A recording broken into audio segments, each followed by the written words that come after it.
மிக்கா defence fact அப்படின்னு சொல்லிட்டு Pakistan, Turkey, Saudi Arabia 3 பேர் சேர்ந்து ஒரு கையெழுத்து போட்டிருக்காங்க. இது ஒரு பெரிய விஷயமா நினச்சி நம்மளில் நிறைய பேர், இந்தியாவில் நிறைய பேர் பேசிக்கிட்டு இருக்காங்க. அடிப்படை என்ன அப்படின்னு சொன்னோம்னா, கொஞ்சம் நாளைக்கு முன்னாடி சவுதி அரேபியாவும் பாகிஸ்தானும் ஒரு அக்ரிமெண்ட் போட்டுக்கிட்டாங்க. சவுதி அரேபியா வர அட்டாக் பண்ணாங்கன்னா பாகிஸ்தான் போகும், பாகிஸ்தானுக்கு ஏதாவது பிரச்சனைனா சவுதி அரேபியா வரும் அப்படின்னு சொல்லி ஒரு அக்ரிமெண்ட் போட்டுக்கிட்டாங்க.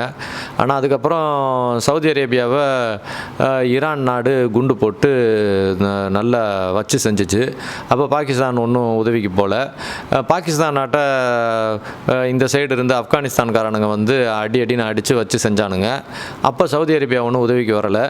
அப்புறம் எதுக்குப்பா அந்த மாதிரி அக்ரிமெண்ட்லாம் எழுதிக்கிட்டீங்க அப்படின்னு சொன்னால் 2 பேருமே வாயை திறந்து பேசவே இல்லை. இப்போ 3ஆவதாக அந்த அக்ரிமெண்ட்டில் இன்னொரு ஆள் புதுசாக போட்டிருக்கானுங்க, மெக்கா டிஃபென்ஸ் பேக்ட் அப்படின்னு சொல்லிட்டு. அது என்னென்னா, டர்க்கி அப்படின்ற நாடு இதோட ஒன்றா சேருது. டர்க்கி, பாகிஸ்தான், சவுதி அரேபியா 3 பேரும் ஒன்றா சேர்ந்து கையெழுத்து போட்டுக்கிட்டானுங்க. எவனாச்சும் ஒருத்தனுக்கு ஒரு பிரச்சனைனா மற்ற 2 பேரும் உதவிக்கு வரணும் அப்படின்னு சொல்லி எழுதிக்கிறானுங்க.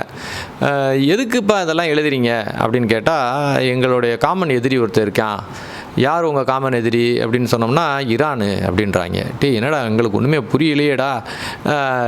ஈரானும் ஒரு முஸ்லீம் நாடு, பாகிஸ்தானு, சவுதி அரேபியா, டர்க்கி, நீங்கள் 3 பேரும் முஸ்லீம் நாடு தான்.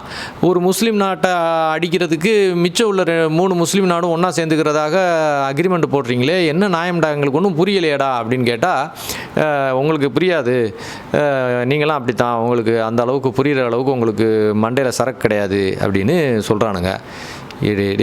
இல்லைடா, எங்களுக்கு சரக்கு இல்லைன்றதை நாங்கள் ஒத்துக்கிறோம், இருந்தாலும் நீங்கள் சொல்லுங்கள், எங்களால் புரிஞ்சிக்க முடியுமான்னு ட்ரை பண்ணுறோம் அப்படின்னு சொல்லி கேட்டதுக்கு அவங்க சவுதியில் இருக்கிற ஒருத்தர் அழகாக எக்ஸ்பிளைன் பண்ணுறாரு. அவர் என்ன சொல்கிறாரு, இந்த ஈரான் அப்படின்றது ஷியா முஸ்லீம்டா, இந்த சவுதி அரேபியா, பாகிஸ்தானு, டர்க்கி நாங்கள்லாம் சன்னி முஸ்லீம்டா அப்படின்றாங்க.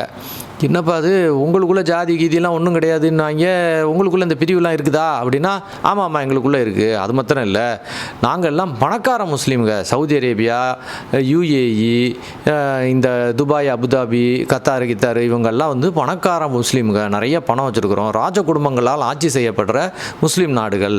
நாங்கள்லாம் அமெரிக்காவுக்கு எப்பயுமே க்ளோஸாக இருப்போம், நகமும் சதையும் மாதிரி. எங்கள் ராஜ குடும்பத்தோடைய பணம் எல்லாம் அமெரிக்காவில் தான் முதலீடாக இருக்குது.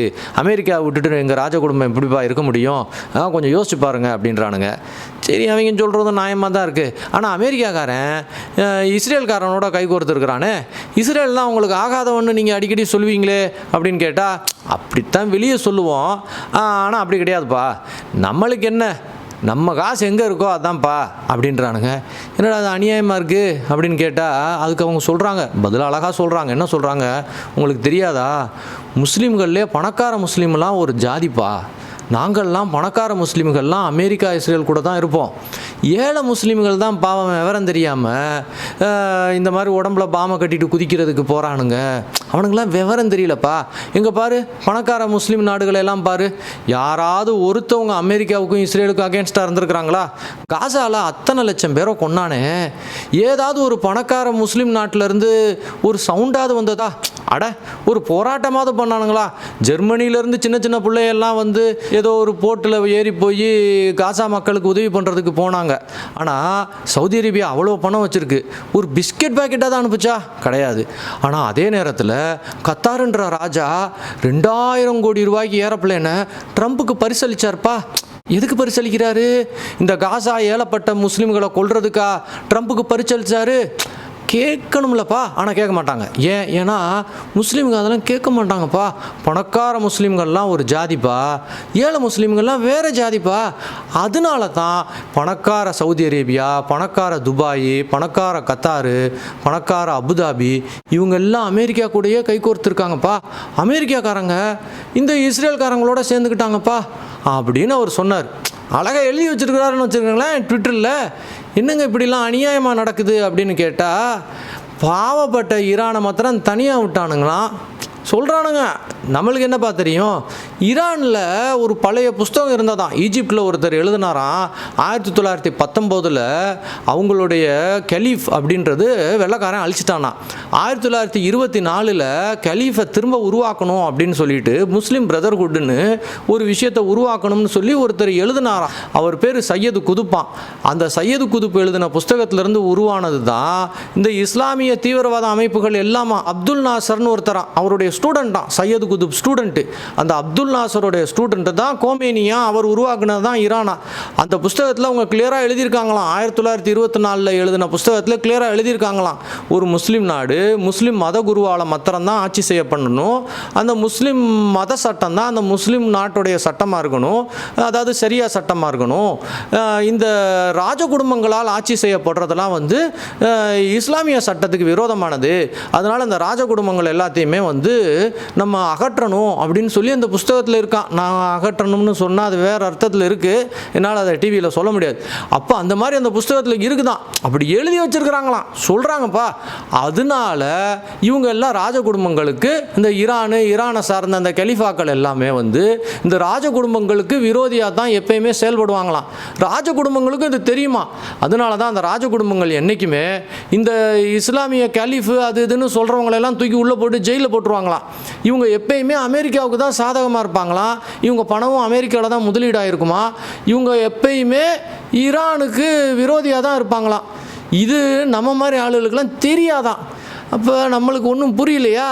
ஏன் இதெல்லாம் நீ சொல்கிறது சரிதான், ஆனால் பாகிஸ்தான்காரன் வந்து ராஜ குடும்பம் இல்லையாடா, அவன் எதுக்கு இந்த சவுதி அரேபியாக்காரங்களோட சேர்றான் அப்படின்னு கேட்டதுக்கு அவங்க சொல்கிறாங்க, டே பாகிஸ்தானில் மக்களால் தேர்ந்தெடுக்கப்பட்ட ஒரு ஆள் இருந்தான், அவர் கிரிக்கெட்லாம் விளையாடுவாராம் ஒருத்தர், பாகிஸ்தானோடைய எக்ஸ் பிரைம் மினிஸ்டராக இருந்தாராம். அவரை பிடிச்சி உள்ளே அடிச்சுட்டு இப்போ 2 பேர் உட்காந்துருக்காங்களாம். 2 திருட்டு பசங்க. பாகிஸ்தானில் ஒருத்தன் வந்து ஏதோ கமாண்டரான், இன்னொருத்தன் வந்து அந்த பாகிஸ்தான் பிரைம் மினிஸ்டர்னு சொல்லி ஜபா ஷெரீஃப், அசி முனீர்னு 2 பேர் உட்காந்துருக்கிறானுங்களாம். அந்த 2 பேரும் இஸ்லாமு அது இது தத்துவம் அதெல்லாம் அவங்களுக்கு ஒன்றும் தேவையில்லையாம், அவங்களுக்கு பணம் தான் தேவையாம். அதனால அமெரிக்காக்காரனோட அவன் கை கோர்த்துட்டு அமெரிக்காக்காரன் என்ன சொல்கிறானோ அதுக்கு போய் நின்றுப்பானான். ஒரு ஃபேமஸ் ஃபோட்டோகிராஃபும் வீடியோவும் கூட இருக்கான். அமெரிக்காவுடைய ட்ரம்ப் கிட்ட போய் ஒரு டப்பாவை திறந்து, எங்கள் பாகிஸ்தானில் இந்தந்த இடத்துல என்னென்ன வைரம் அது இது இதெல்லாம் இருக்குது, பொருள்லாம் இருக்குது, இதெல்லாம் வந்து எடுத்துகிட்டு போங்கன்னு சொல்லி மொத்த பாகிஸ்தானை ஏலம் விட்டுட்டு அமெரிக்கா ஜனாதிபதியோடைய ரூமில் போய் இவங்க கேவலம் கட்டு போய் நின்ற ஃபோட்டோ கூட இருக்குது. நீங்கள் வேணால் நல்லா கவனித்து பாருங்களேன். இவங்களுக்கு பணம் தான் தேவை. இந்த அசீம் முனீர்னு ஒரு ஆள் இருக்கான்ல, இவனுடைய ஃபேமிலி ஃபுல்லாக லண்டனில் தான் இருக்கானுங்க. பல லட்சம் கோடி ரூபா இவன் பொண்டாட்டி அக்கௌண்ட்டில் இருக்குதுங்க லண்டனில். எல்லா பணத்தையும் வச்சுக்கிட்டு மொத்த பாகிஸ்தானையும் கான்ட்ராக்டுக்கு விற்றுட்டான். அட பாவங்க இந்த பாகிஸ்தான் சோல்ஜர்ஸு, ஆடு மாதிரி எங்கே போகிறாங்களோ போய் கசாப் கடையில் ஆடு இருக்கிற மாதிரி இந்த அசீம் முனீருக்காக எல்லாம் சாக வேண்டிதான் அப்படின்றானுங்க. நம்மளுக்கு ஒன்றுமே புரியல. இதெல்லாம் உண்மைதானா? சரி, இவன் தான் அப்படி இருக்கான், டர்க்கி என்னடானா அப்படின்னு கேட்டால், அந்த டர்க்கின்றது சும்மா பேருக்கு ஒரு எலெக்ஷனு. 40 வருஷம் 50 வருஷமாக ஒரே ஆள் இருக்கான், ஒரே குடும்பம், நம்ம திமுக கார குடும்பம் மாதிரி தான். அந்த டர்க்கியில் உள்ள குடும்பம் எர்டோகான், அந்த எர்டோகானும் அவன் பையன் அவங்க குடும்பத்தினர் தான் டோட்டலாக இருக்கானுங்க. இவங்க காசு எல்லாம் அமெரிக்காவில் தான் இருக்குது. பணத்துக்கு ரொம்ப ஆசைப்படுறவனுங்க. இவங்களுக்கும் அவங்களுடைய அந்த தத்துவத்துக்கெல்லாம் ஒன்றும் சம்மந்தம் இல்லையா. எவன் பணம் வேணும்னு நினைக்கிறானோ அவன்லாம் அமெரிக்காவுக்கு தான் அடிமையாக இருப்பானா. அதனால 3 பேர் ஒன்றா சேர்ந்துருக்கானுங்கல்ல. பணம்தான் பிரதானம்னு நினைக்கிற சவுதி அரேபியா, பணத்துக்காக எதை வேணாலும் செய்யலாம்னு நினைக்கிற டர்க்கி, பணத்துக்காக தன்னுடைய நாட்டையே விற்கக்கூடிய பாகிஸ்தான், 3 பேரும் ஒன்றா சேர்ந்துருக்கிறானுங்க. எதுக்குங்க? ஏதோ ஒரு கொள்கை, அது நல்ல கொள்கையோ கெட்ட கொள்கையோ ஏதோ ஒரு கொள்கையை வச்சுருக்கிற ஈரானுன்ற நாட்டை அழிச்சே தீரணும். ஈரானுக்கு சப்போர்ட்டாக இருக்கக்கூடிய 7 ஹூத்திகளையும் 7 ஹிஸ்புல்லாக்களையும் ஏழையாக எல்லாத்தையுமே இழந்துட்டு நிற்கக்கூடிய இந்த இஸ்லாமிய படைகளையும் அழிச்சே தீரணும் அப்படின்றதுக்காக பண வெறி பிடிச்ச பாகிஸ்தான், பணத்துக்காக எதையும் செய்கிற டர்க்கி, பணமே பிரதானம்னு அமெரிக்கா காலில் விழுந்து கிடக்கிற சவுதி அரேபியா, 3 பேரும் ஒன்றா சேர்ந்து இவ்வளவே பண்ணிக்கிட்டு இருக்காங்க. இது எதுனே தெரியாமல் இந்தியாவில் உள்ள இஸ்லாமியர்கள் முஸ்லீம் நாடுகள்லாம் ஒன்றா சேர்ந்துடுச்சு, முஸ்லீம் நாடு ஒன்றா சேர்ந்துடுச்சுன்றாங்க. அப்பா, முஸ்லீம் நாடு ஒன்றாவா சேருது? இந்த 3 திருட்டு பயல்களும் ஒன்றா சேர்ந்து முஸ்லீம் நாடான ஈரானை கொல்றதுக்கு சேர்ந்துருக்கானுங்க. 3 ஓனாயி அடித்து காலி பண்ணணும்னு நினைக்கிறது ஈரானை. யோசிக்கணும்ப்பா. ஈரானுக்கு சாப்பாடு கொடுத்தது இந்தியா. ஈரானுக்கு இன்றைக்கி 3000 கோடி ரூபாய்க்கு மருந்து கொடுத்துக்கிட்டு இருக்கிறது இந்த மோடி அரசு.